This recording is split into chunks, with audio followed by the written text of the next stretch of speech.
Welcome inside a special Locked On crossover edition of the Locked On Senators and Locked On Wild podcast. I'm Ross Levitan. With me, as always, is Brandon Pillar, and we're joined by one of our best friends on the network. It's Seth Toupal from Locked On Minnesota Wild. We're going to grill him about Philip Gustafsson and a whole lot more ahead of tomorrow's game against the Ottawa Senators. But Seth, what's going on, man? How are you doing? Fellas, what's happening? Love the start that we've had to the season. The Wild are not where we want them to be, but hey, there's time. Yeah, it's only been a few games. That's what you're telling yourself, right? I do it just to keep myself from going insane. Well, last number of years, like the Wild have always been a stout defensive team, and now they're giving up goals more than I can keep track of. What's gone wrong? You know, I have looked at everything that possibly could have gone wrong for this team. You've got just some bad defense by a defensive core that boasts Jonas Brodin, Jared Spurgeon, Jake Middleton, Matt Dumba, names that normally are good defensively, and just for whatever reason, that core has not been able to get it done so far this year. You've got bad goaltending. The only thing that really has gone well so far has been the power play. Penalty kills not doing that well. And so it was about as bad of a start as you could possibly have imagined for this team. But hopefully it is a little bit of a wake-up call that they're not going to be able to just do what they did last year and outscore teams 6-4, 6-5 every night. Got to do a little better in those key areas, but we got time to write it. Now, this team didn't really, correct me if I'm not mistaken, but didn't really go through a whole lot of turnover in the offseason. Pretty much just losing Fiala, trading Talbot for Gustafsson. Was there any other major moves that could kind of lean towards why it's been such a rough start, or it's just from what I've gathered, Seth, from Athletic in the article in the Athletic, is that a lot of these key players that popped off last year, your Hartmans, your Dumbas, all these guys, they just had a bit of a slow start. Has that been the major concern? That's spot on. And in terms of turnover, that's been pretty much it, is Talbot and Fleury, or not Fleury, Fiala. Yep. Starts with an F. We got it. Close. Yep. Those two guys were the big losses for this team. Now, some of the acquisitions they made, Nick Delorier for one, fourth line guy. He ended up getting the bag from the Philadelphia Flyers.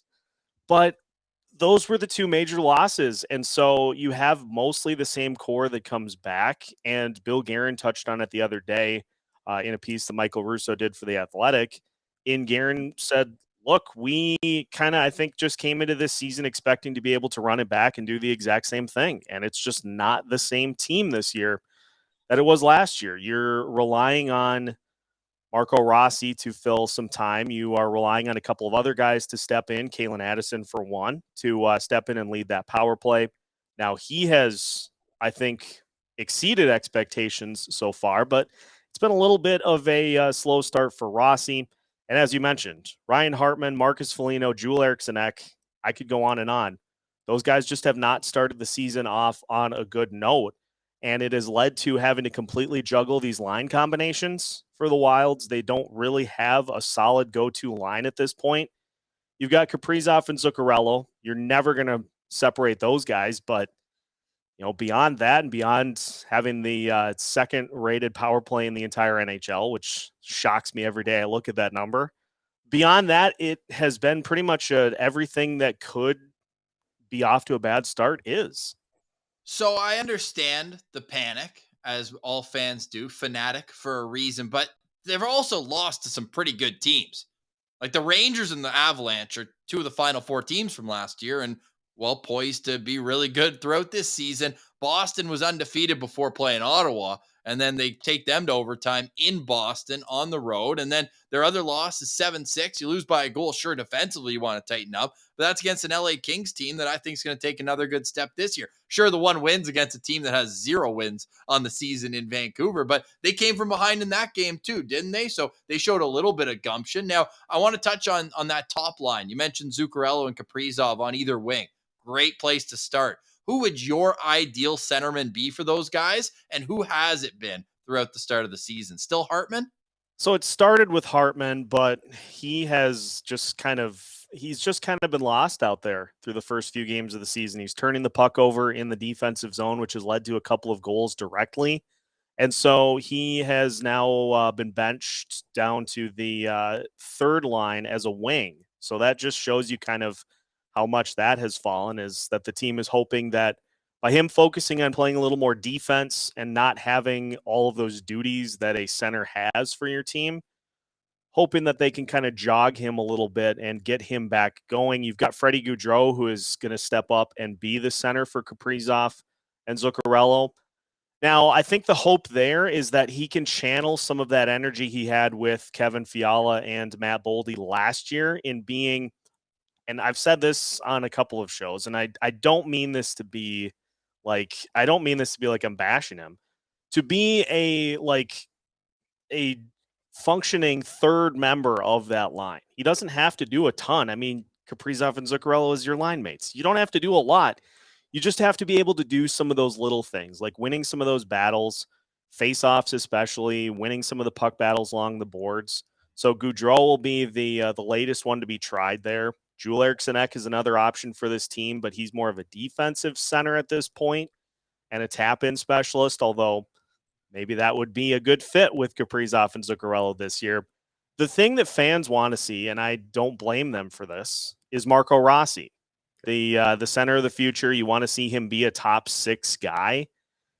I think it's just a little early for that. We saw it in the preseason, which leads me to believe that we will see it at some point this year. But I think they want to see, especially with how chaotic the start of the year has been, I think they want to see a couple of good games from Rossi with Matt Boldy on his line before they make the decision to elevate him.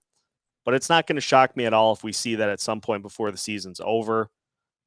Ultimately, guys just got to start kind of picking it up so that we can get some semblance of coherent lines going here for the season.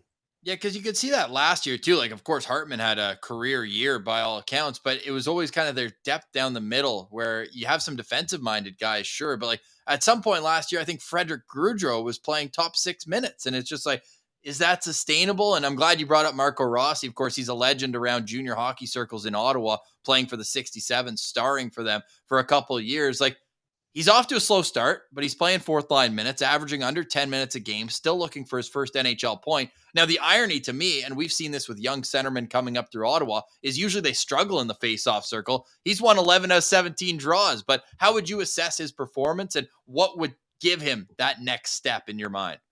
I think he just needs to, and the coaching staff has said this, I think he needs to just kind of focus on his game. And everybody's trying to hit home runs every time they have the puck with this team, it seems like. And so everybody just kind of dial it back. One of the great things about Rossi through the entire preseason was that he was battling everybody for every puck along the boards, and he just looked like a guy that factored in as part of this equation. We haven't seen as much of that yet. Now, granted, his minutes have been very inconsistent. A couple of games ago, before he was scratched from the lineup, he didn't play for the final 13 minutes. That was the game in which Jordan Greenway got re-injured. And so if there is ever a time for a guy to get extended minutes to try to help with that, it's that game, and it didn't happen. So it's been frustrating, to say the least, so far, but nobody, I think, has lost any hope that Rossi will be able to continue his development. We are just a few games into the season after all. And so I think he just needs to get back to his game, and that's going to lead to some good minutes, and that's going to lead to some better opportunities as we go. Just while we have you on the 67's thought train, Jacob Middleton also started up here. What's your thoughts on him since coming over from San Jose? Middleton is just a stud. He is such a good physical defenseman, something that is severely lacking for this team. You have guys like Jared Spurgeon, Jonas Brodin.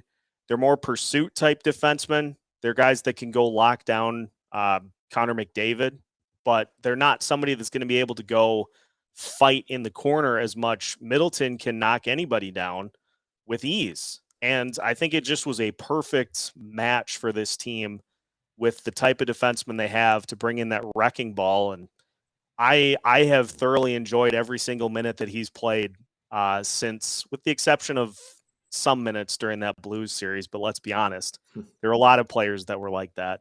I've enjoyed his time here, and I'm glad they extended him because I think what he brings is a very, very needed commodity for this Wild defense.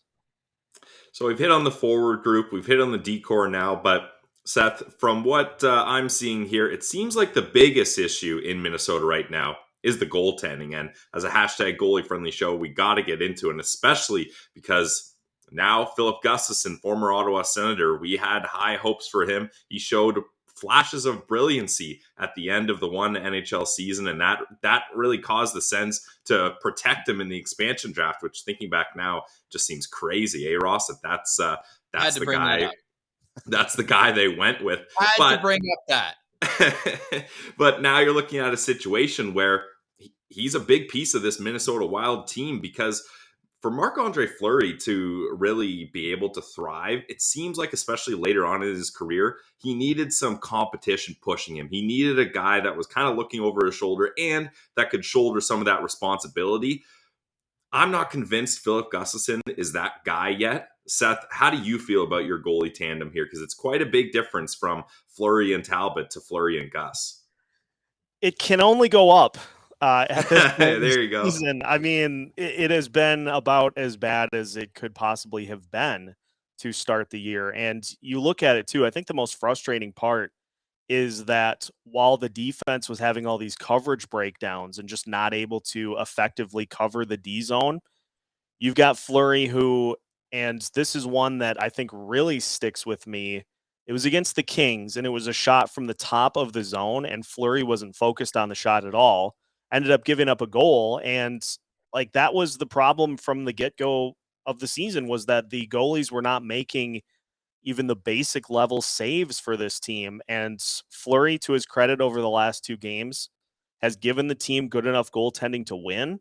Now, they get the win against Vancouver. They get a point against the Boston Bruins. So are we seeing them kind of turn a corner? I have hope that Gustafson can bring something to this goaltending tandem. He looked good in the preseason. I think it just was such a chaotic mess for this team over the first few games of the year, with the goalies not being able to block the shots that they needed to, the defense not providing any help. There were plenty of opportunities in which the defense allowed opposing skaters to walk right into the zone. And as a goaltender, what do you do about that? If you've got unchecked skaters right in front of you that just have whatever they want for a shot, that's a tough ask, especially for a younger goaltender. And so I am just hoping that a lot of this gets righted. Then we can make a full evaluation as to where things stand. But like 5 games in, and especially those first 3 games, it's like, I don't even know how you evaluate that, because it just was so bad.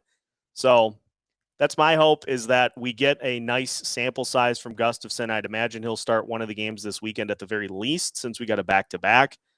I want to be able to see some games where we can evaluate and say, okay, what are the good things he does? What are the things that he needs some help on, so that we can try to figure it out? But for right now, just haven't seen it yet.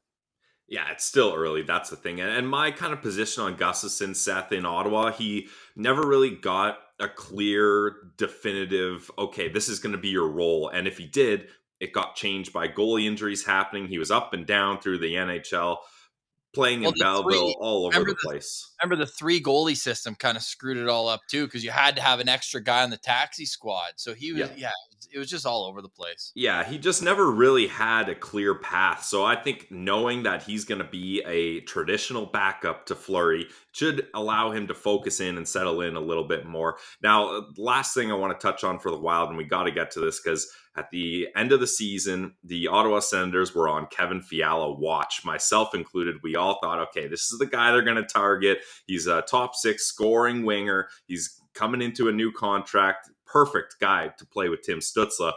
We all know that went a different direction, but the Minnesota Wild are now without a lot of those points.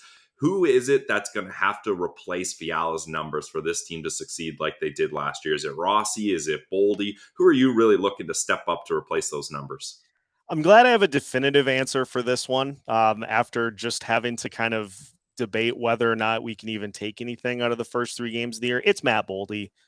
He has so far looked phenomenal. And you talk about a Wild team that has really never been a above 20% power play team throughout their history. Being at 36% right now is almost directly tied to what Boldy's been able to do for that top power play unit. It's like having a second Kaprizov on that unit in terms of ice vision and passing ability. Not necessarily the speed that Kaprizov brings. I don't think that race would be particularly close. But you just have 2 guys that are so good at seeing open spots on the ice. And Boldy has created this deadly combo on either side of the net with him and Kaprizov, where they can basically just play catch and try to figure out who's open for shots or take them themselves. Boldy's going to be the one that takes most of the Fiala production, and he just looks so much better even than he did last year, which is super encouraging. He's taken that leap. I don't think he'll have any issue being a number 2 scorer on this team. There are people in Minnesota starting to wonder if maybe he becomes the number 1 guy, which Whoa. is certainly a spicy take. And I'm a fan of spicy food myself, so I can acknowledge that, but that might be a little too soon. No, But I got Kaprizov in the MVP discussion if the Wild can turn around, of Yeah. course. Like, come on. well, and yeah, his numbers aren't going to go anywhere. But it's clear we've got a 1-2 punch that is very effective, and even to Matt Zuccarello's credit, a third option this year. Those 3 guys have been great so far this year, minus the plus minus. But that's another Stats show. are for losers, Yeah, Seth. that's another show. But those 3 guys have been great, and yeah, Matt Boldy's going to be the one that takes a lot of that production, if not all of it. I like that Matt Zuccarello. I like the veteran guys who can come in and rejuvenate themselves. We just spoke to Dane Lewis from Locked On Stars, like Joe Pavelski, kind of the same boat. We're hoping that Claude Giroux can continue that up in Ottawa. Like, you need those vets that just come in and stabilize everything and make everyone feel good. And Pillsy, I don't know if you know the totals here, but Matt Boldy, 45 points in his first 52 NHL games.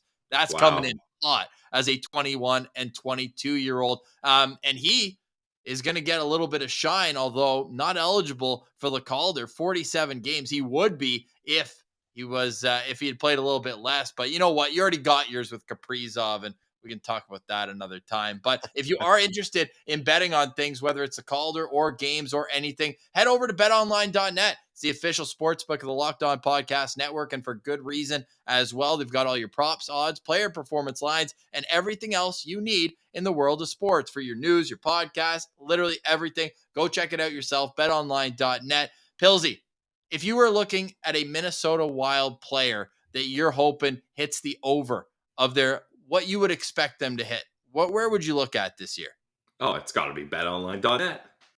Well, let's go there and check out all the latest odds, props, player performance, you name it. They got it. It's betonline.net, where the game starts. All right, Ottawa Senators hosting the Minnesota Wild tomorrow at the Canadian Tire Center. You're listening to this on Wednesday. We will be honest and say we're recording right before the Wild host the Montreal Canadiens. I would imagine that Marc-Andre Fleury gets the start in his home province before friends and family, all that. Now, Seth, are you thinking that Fleury plays again in Ottawa on Thursday, or do they give Philip Gustafson a chance at the revenge game? Boy, that's interesting. I hadn't really thought about that, with just going like game by game. I'm like, okay, Fleury's getting Tuesday with the day off in between. He's probably getting Thursday, and then one of the back-to-backs over the weekend will go to Gustafson. But I'd almost like to see it. I'd like to see what Gustafson can do against his former team. Maybe he gets a little ice in the veins, stands on his head a little bit.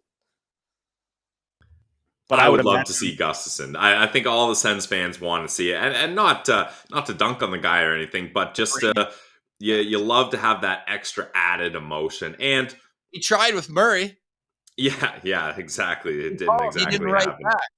Yeah, and the last thing we want to see is Marc-Andre Fleury, as Sens fans have seen enough of that guy. No, the last time I remember seeing him was he was laying on his back after Zach Smith wrapped it around him, but then Matt Murray came in. The rest is history. as they say. But yeah, Marc-Andre Fleury, I'm pretty sure has pretty good numbers against Ottawa in his career, going back to his time with the Pittsburgh Penguins. You won't see Cam Talbot. Anyone listening for the Wild that is hoping to see it, he cracked a rib in his first preseason game. So Ottawa had to go out on waivers and pick up Magnus Hellberg, who got his first NHL win. Sorry, with Ottawa. Get this stat though, Seth. Magnus Hellberg, 3 NHL wins, 1 with each team, 1 with New York, 1 with Detroit, and 1 with Ottawa. First goalie in NHL history to win his first 3 games with 3 different teams. That's not bad. You'll take that. I mean, it reminds me of Andrew Hammond was always one that the Wild had in their system, the Hamburglar. And you know a thing or two about the burglar. Yeah, his legend is well known, and so if you can create one yourself that doesn't rival what the Hamburglar did, it's always a good thing. That was the most fun I've ever had watching hockey. 21-2 to make the playoffs on the last day of the regular season. They needed that win on the last day of the season, and I believe it was a 3-0 shutout in that game in Philadelphia, but neither here nor that's hilarious. An Andrew Hammond name drop. If you had to endear yourself anymore to Sens Army, you just did with that one, Seth. But what is it from the outside? You follow the league as a whole. Like, what's the perception of Ottawa in the great state of hockey in Minnesota? This is an up-and-coming team, and I think Wild fans started to take notice after the Cam Talbot trade. But, you look at what the Senators are building and what they needed going into the season, and it just seemed like they needed that veteran goaltender to kind of come in and stabilize things, much like the Minnesota Wild did when they signed Talbot as a free agent to start off the Bill Guerin tenure. Now, you've got some heavy hitters, but it also is a Senators team that has run into a little bit of bad luck injury-wise. Guys, what's the latest on Josh Norris? We don't have a definitive answer, but it's not looking good. I mean, it was a non-contact shoulder injury. Norris has had issues with his shoulder in the past, already in a young career for a centerman. That's tough. He was taking the draw, falls down, and you could just tell there's nothing left in that shoulder. It leaves the ice, smashes his stick in the hallway. So it's not going to be good. We're looking at weeks rather than days. That's for sure when it comes to Josh Norris. But the good thing is, it seems like it's not a all hope is lost type thing. The Senators made a savvy signing in Derek Brassard, PTO. He got the contract, and Derek Brassard has slotted into a second-line center role, albeit just for one game, small sample size, but he's proven effective. 1 goal in 1 game. I'm not a stats guy, Seth, but that works for me. It's funny. It's funny too, because you talk about Giroux, and he was a target for the Wilds when they were gearing up for the trade deadline. Didn't end up working out, but I always just look at teams that have young centers that could help the Wild, and Stützle obviously is, as good as you're going to get, having some great seasons to start his career. So I'm always envious of that, but it just, you look at what happened in the first matchup between these two teams last year. I think the Wild kind of got caught off guard by the Senators, and then they played later in the season, and that was one that they ended up losing. So it just shows you that if you have a team that's kind of on the upswing, and you are a team that is maybe more veteran laden, and you're not on your game, it is very easy to come up on the wrong ends when those two teams match up, no matter home or away.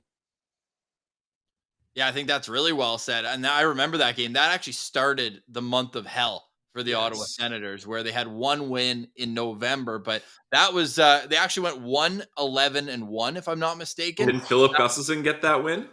Yes, he did, against Pittsburgh. Yeah. He did.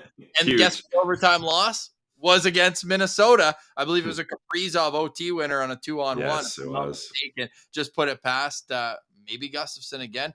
The chances are Murray was hurt at the time, so we can assume that it was Gustafsson. But no, you're right. And now Ottawa's, I think, the league's taking notice. Even if you just see the NHL social media platform, they're pumping out all these stats, and easier to do when you score 22 goals in 4 games. Kind of looks like the Minnesota goals against in the last few. But no, it's fun to watch this team kind of grow, and now they're starting. Well, hopefully they're going to start getting other teams' best. They're still getting other teams' backups. Dallas came up here and played Scott Wedgwood on Tuesday night, but there was a bit more reason to it. Pilsy, I don't think we even discussed it, but it was a back-to-back for them, and they're playing in Boston, and we know Jake Ottinger went to BU. So they had a little bit of other extending circumstances of why the backup played in Ottawa. He also played in Toronto, though, so maybe they weren't.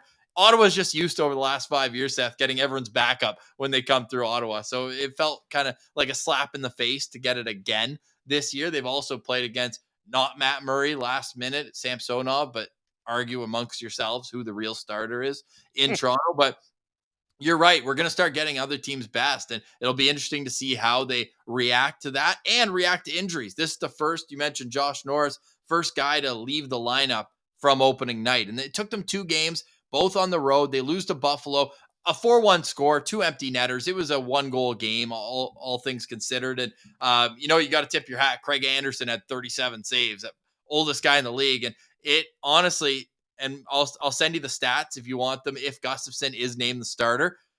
Ottawa's numbers against their old goalies are astoundingly bad. No, I believe it's 3 wins in 40 games against like Leonard, Bishop, Anderson. Like, it is wild. It's over 1,400 shots and a .938 save percentage for goalies who have played for Ottawa. And that goes to like Andrew Hammond came in with Montreal and shut them out last year with Montreal. He's like 3/4 out of the league and he still shut them out. So I'm interested to see if it is Gustafsson. That storyline could continue or not. But this team is really just kind of gelling on all cylinders. Like Pilsy said, Derek Brassard went in and just played second line. How often do you see that? A guy go from the press box to the second line, play power play, penalty kill. Like, they didn't want to touch the chemistry on all these other lines. So I think that's something to see if and how Derek Brassard can continue in a top 6 role. Well, and fellas, this is going to be interesting too because the Wild spent a couple of extra days in Montreal, and Michael Russo with some A+ reporting once again, saying that the team kind of took that time, just try to reset. It's a rough start. Nobody wanted the team to get off to this type of a start, and so I think it is important to just kind of take some time to look at what went wrong and try to just give yourself a breather. And so I'm going to be very interested to see if, and we're recording this before the Montreal game, but if this starts a trend for this team getting back to where we would expect them to be, being more physical, blocking more shots, playing better team defense, which leads to better goaltending, getting some better results on the penalty kill. I think if there is a time for this team to reset and turn it around, it's going to be now. And so, this road trip that I think coming into the season with the anticipation that we had, you maybe thought, okay, there are a couple of games on this that are going to be tricky, but as it stands right now, I can't put any of these games on this 5-gamer for the Wilds. I can't put any of them as guaranteed. So I'm fascinated to see how it plays out because it hasn't gone well to start, but really seems like it could only go up from here. So from your perspective, what is the biggest challenge the Wild are going to face going up against the Senators? Like we like to do keys to victory for our pregame shows. So what is the Wild's key to victory to beating the Ottawa Senators on the road? I think for the Wild, they're going to need to do something that they have not been able to do all season. This is going to sound super cliche, but I can verify they haven't done this yet this year, is to shut down a top line for an opponent. They have not done that in any game so far this season, and so I get to use that card because they haven't done it yet. So if we can get some better defense from this team, just trying to limit grade A scoring chances, that's going to go a long way because then if you are able to get, without the benefit of the Jordan Greenway, Joel Eriksson Ek, Marcus Foligno line, if you're able to play better team defense without the benefit of that line, you can match up better as opposed to continuously chasing like this team has for the first 5 games of the year. They need to commit to better defense overall, which is going to help take some pressure off, maybe give them an opportunity to take an early lead. But as of right now, number 1 line for the opponent has been a big problem. Well, we're looking forward to seeing Kirill Kaprizov in Ottawa. I think that he's just a tremendous talent, worth the price of admission. Give fans who could be going to the Canadian Tire Center, who's a maybe more undercover Minnesota Wild player. We already talked about Matt Boldy, so stay away from him. But someone who's worth keeping an eye on if you're really trying to, isolate on one guy throughout the game. Fantastic question, because I have the perfect one. That being the new power play quarterback, Kalen Addison for the Wild. If you want a good opportunity to see just how much of a difference he has made, and I have had my expectations for Addison to help out the power play, which he has, and to just kind of blend in defensively. It hasn't been anything where we need him to be like a shutdown guy. Collectively, the team hasn't been great, but he hasn't done anything where you say, okay, that's just an egregious mistake. But that power play with him as the defenseman and with Kaprizov and Boldy and Zuccarello and Eriksson Ek is fun to watch. They do a lot of really interesting things with the puck. And so if the Wild get power play opportunities, keep an eye on number 2, because he really is the one that stirs that drink, which is crazy to say, considering you have a unit with Kirill Kaprizov, Matt Boldy, Matt Zuccarello, and Joel Eriksson Ek on there too. He's a free agent in my fantasy league. Is he worth a pickup? I'd say so. All right. There we go. I like it. I'll definitely keep an eye out for him. And I just picked him up. You can't have him. Damn. Quick trigger on that one. But for the Wild listeners, if you guys are, and yourself, Seth, if you're looking for someone to watch out for the Ottawa Senators, for me, it's an easy answer. It's number 12. It's Alex DeBrincat. This guy was brought in to score goals for the Ottawa Senator. He has scored one goal, not on a goalie, though. It was an empty netter, but it was good to get that monkey off his back. But it hasn't been for a lack of trying, as this guy got 7 shots on goal the other game. He's averaging like 5 shots on goal a game. The Sens are trying to feed him. He's getting opportunities, just hasn't really clicked yet. So I think he's going to be going full force to try to really, truly get the monkey off his back. And he's someone that the Minnesota Wild will know well, and vice versa, as he spent a lot of time in Chicago. So I'm going to be looking out for Alex DeBrincat to have a big game. And I think if the Sens are going to win, we're going to need to see him to start popping off a little bit more. But he has been getting points. It's not like he's one of those snipers. Like, it's not like he's Laine, where if he's not scoring, you might as well bench him. He's been producing. He's been moving pucks. He's been getting shots on goal. But just a little snake bitten when it comes to beating goalies here so far. 28 shots on goal in 6 games, and he only had 1 against Arizona. So that's 27 shots in the other 5 games. He's getting them on net. He's getting stoned. He's getting, they're going to go. Once 1 goes in, I think we're going to see 2, 3, or 4 come pretty quickly after. Yeah, I don't know if Pillsy mentioned the 1 goal he does have is on an empty net as well. So, you know what? There's that. But I think with Alex DeBrincat, I'm looking right now. Yeah, 9 points in 15 career games against the Minnesota Wild, 5 goals. Not as bad as I thought, or not as many as I thought. Yeah.